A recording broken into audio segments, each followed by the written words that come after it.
Good morning, viewers. This is SP Sharma from Daffodil Academy, Fatehpur, Rajasthan. Today we have three young students with us. We'll have a small discussion about land forms and natural resources. And specifically, we are going to focus on the mountain ranges. And let's know more about that. Over to the students. Okay, so good morning, sir. This is Alvira Khan. I'm a student of class 9th in Daffodil Academy School. Alvira, now I come to you. Can you tell me something about the mountain ranges that are present in India? Yes, sir.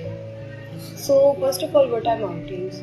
So mountains are just simply a highest part on the earth, and it is usually have a steep slope and a peak.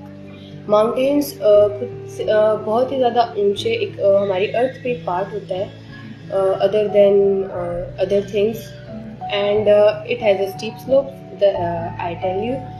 And जो mountains है वो form कैसे होते हैं? सो first of all ये किसी दो plates, किसी टेक्टोनिक प्लेट्स के मूवमेंट से या फिर इनके कन्वर्जन से फॉर्म होते हैं. कुछ माउंटेन्स जो है वो इरोजन से भी फॉर्म होते हैं और कुछ माउंटेन्स जो वॉल्केनिक लावा होते हैं उनसे भी फॉर्म होते हैं और कुछ माउंटेन्स अलग अलग मूवमेंट से भी शेप में आते हैं. So if we talk about some famous mountains, so first of all we just talk about Himalayas. तो जो हिमालयाज हैं वो वैसे तो सबसे ज़्यादा लार्जेस्ट रेंज मानी जाती है जो कि 40 to 50 मिलियन ईयर्स पुरानी है. ये हमारे इंडियन प्लेट और यूरेशियन प्लेट के आपस में मूवमेंट और कन्वर्जन की वजह से फॉर्म हुई थी एंड ये एशियन रीजन के अंदर पाई जाती हैं. एंड यहाँ पर बहुत सी धार्मिक कल्चरल रीजन्स भी पाए जाते हैं यहाँ पर. And if we talk about that, Himalayas has three parts in it, which is Himadri, Himachal and Shivaliks. Himadri is the innermost range and Himachals are the mid-range and Shivaliks are the lowermost, outermost range.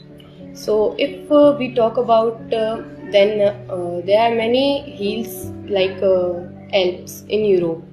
So it माना जाता है कि ये सबसे ज़्यादा मतलब सबसे most famous range है यूरोप की एंड ये 8 कंट्रीज़ को पास करके निकलती है like France, Switzerland, Monaco, Australia and some other countries. If we talk about Aravalli, so Aravalli most oldest range मानी जाती है रेंज एंड ये इंडिया के कुछ पार्ट्स के अंदर पाई जाती हैं like it starts from Delhi to Haryana, Haryana to Rajasthan and Rajasthan to Gujarat's Ahmedabad. And it is 2.5 billion years old. And ये जो है इसका जो हाईएस्ट पीक है वो गुरु शिखर के अंदर माउंट आबू है and which height is 1722 metre. And Aravalli जो है उसने हम राजस्थान को भी बहुत से फ़ायदे दिए हैं. जैसे कि राजस्थान को अरावली ने 2 पार्ट्स में डिवाइड कर रखा है, एक east part and west part. East fertile lands के अंदर और वेस्ट डेजर्ट साइड को अलग कर रखा है. जो अरावली रेंजेस हैं उन्होंने थार डेजर्ट को स्प्रेड होने से भी रोक रखा है. अरावली रेंजेस के बारे में जैसे कि यहाँ पे पुराने समय के अंदर ब्रिटिश रूल के अंदर बहुत सी यहाँ पे माइनिंग भी की गई थी. कॉपर, जिंक एंड मार्बल की लार्ज स्केल पे माइनिंग हुई थी जिससे एनवायरनमेंट को तो बहुत नुकसान हुआ था बट इकोनॉमिक ग्रोथ बहुत ही ज़्यादा हुई थी और इकोनॉमिक ग्रोथ में बहुत ही ज़्यादा हेल्प हुई थी.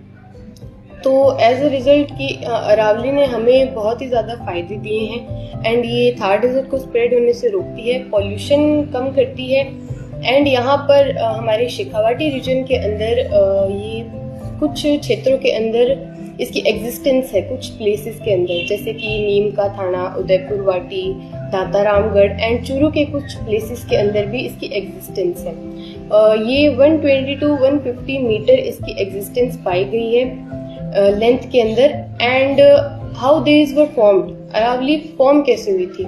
So Bundelkhand craton and Marwar craton के कन्वर्जन की वजह से fold it we can say it is a fold mountain because earth के कुछ प्लेसेस इसके कारण कन्वर्ज हुए थे and it took we can say it took a form of fold mountain and then it was named as Aravali.